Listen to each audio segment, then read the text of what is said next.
समझदारी किसमें है? यह कहानी दो बकरों की है। उन बकरों के नाम उनके रंगों के अनुसार थे।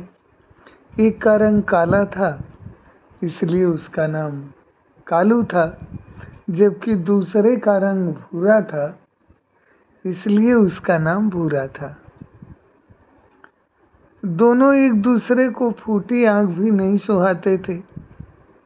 एक दिन वे नदी के पुल पर से गुजर रहे थे। इस छोर पर कालू था, उस छोर पर भूरा था।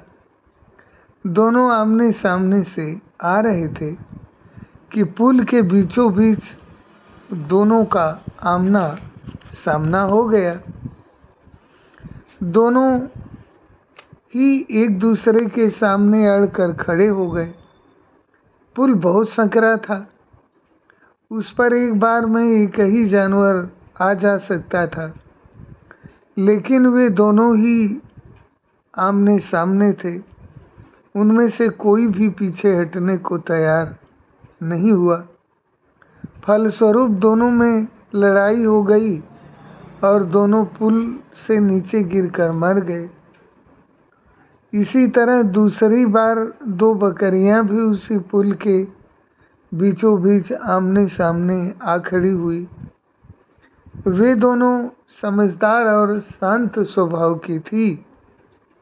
दोनों का उद्देश्य था कि मिलकर रहो, बांट कर खाओ, मुसीबत का सामना समझदारी से करो।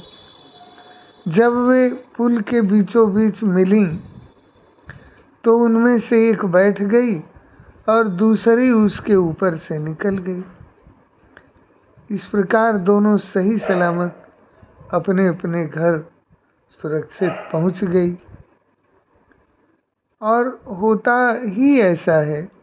गर्व, घमंड, दर्प, मद पहले तो होना ही नहीं चाहिए। यदि हो भी तो ऐसा न हो कि प्राणों पर आ बने।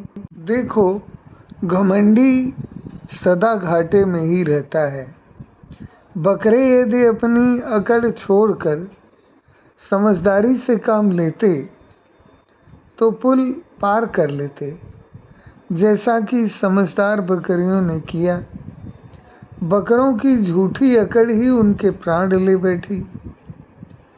और इसीलिए कहा भी गया है कि कठिनाई के समय घमंड के बजाय युक्ति से काम लेना चाहिए, क्योंकि घमंड विनाश का प्रतीक है।